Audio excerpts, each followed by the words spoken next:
prophétie, qui n'est pas le ministère prophétique. Le don prophétique travaille lorsqu'il y a un besoin. Quand il y a un besoin, Dieu veut parler, il passe par ceux qui ont le don de prophétie. Mais celui qui a le ministère prophétique, c'est un enseignant de la parole de Dieu. La particularité du prophète, c'est de révéler le Christ dans toute la Bible et positionner l'Église par rapport au temps. Le prophète, c'est celui qui a la capacité de discerner les signes et les temps afin d'orienter le peuple de Dieu. Et ça, ce n'est pas un don. Ça, c'est maintenant un appel au ministère prophétique. Parce que le prophète a la capacité de communiquer le don de prophétie à des gens. Parce qu'il porte ce ministère. Et il y a d'autres qui ont reçu le don de guérison. Ça aussi, ce n'est pas le ministère de la parole. C'est un don. Amen. Mais celui qui a aussi le ministère pastoral ou doctoral ou même évangéliste, il a aussi cela. Dans l'église, Dieu répartit les dons de plusieurs façons. Au-delà des dons de puissance, il y a aussi d'autres dons, comme le don de la libéralité. Le don de la libéralité, c'est ce que nous parlons de la générosité. L'action de faire du bien aux gens sans pourtant hésiter. Il y a des gens qui sont égoïstes de nature parce qu'ils n'ont pas reçu ce don-là. Il y a aussi d'autres personnes qui ont un bon cœur, mais il n'a pas le don de libéralité. Sa manière à lui de donner, même s'il a un bon cœur, est différent de celui qui a reçu le don de donner. Celui qui a le don peut donner, même lorsqu'il n'a que ça, et sans hésiter. Contrairement à celui qui n'a qu'un bon cœur, quelqu'un qui a un bon cœur peut donner, même en hésitant. Parce qu'il calcule, il réfléchit.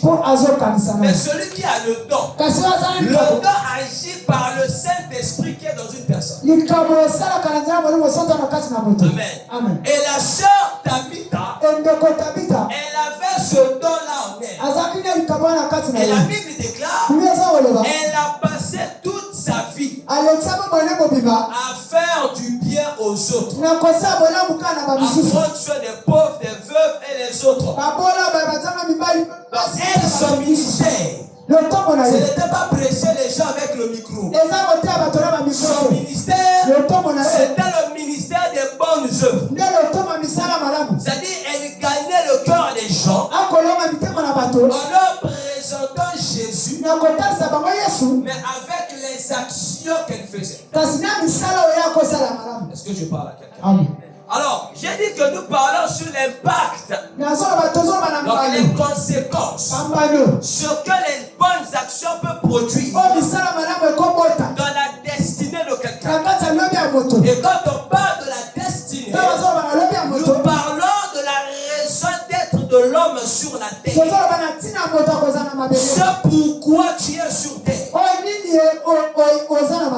il y a des choses, tu ne peux pas la vivre tant que tu ne découvres pas ta destinée.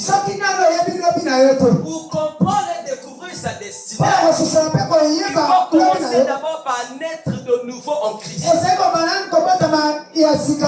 On découvre sa destinée par le Saint-Esprit. C'est le Saint-Esprit qui te révèle le ce pourquoi tu es sur la terre. Si tu n'as pas le Saint-Esprit, tu auras la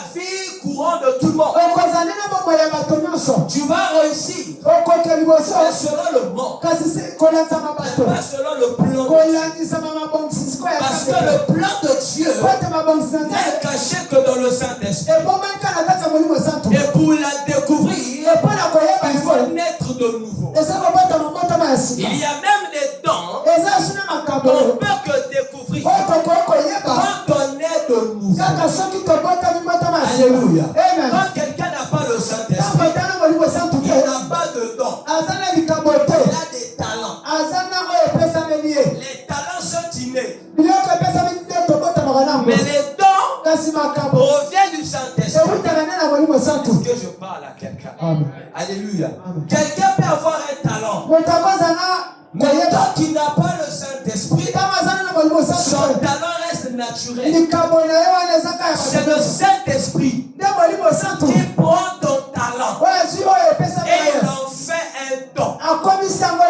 Et quand ça devient le don, ça ne t'appartient plus. Ça appartient au Saint-Esprit. Et derrière ton don, il y a une onction qui te rend maintenant différent, particulier dans ta génération.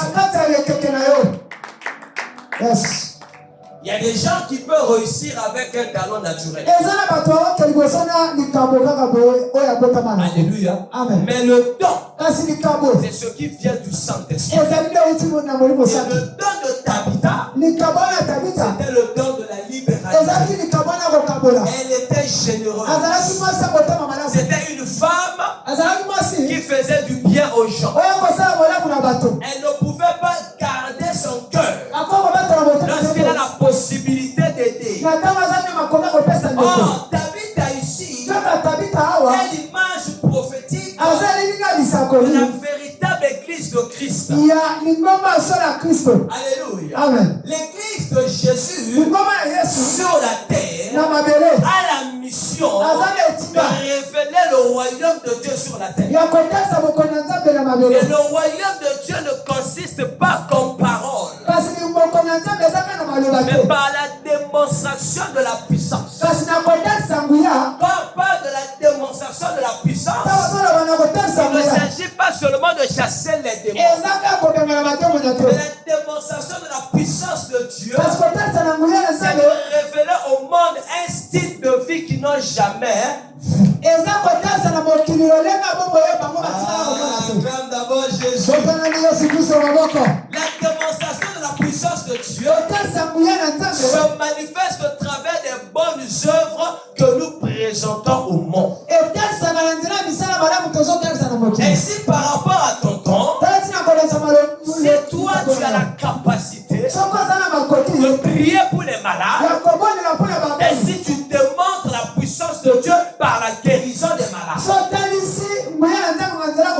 si toi tu as la prophétie, tu démontres la puissance de Dieu par le don de la prophétie, et celui ou celle qui a le don de la libéralité, elle démontre aussi la puissance de Dieu par le don de la libéralité. C'est-à-dire que quand on voit sa façon de faire du bien, ça pousse les gens à aimer Dieu. Il y a des gens qui font du bien, mais ça n'attire pas le cœur des gens vers Dieu. Mais celui qui a le don là, qui vient du Saint-Esprit, quand il te fait du bien, il te donne le désir d'aimer Dieu. C'est comme si derrière c'est comme si dans le bien qu'il te fait, il te communique quelque chose d'invisible. C'est comme si quand il te fait du bien, il est en train de te transmettre quelque chose. Et cette chose-là,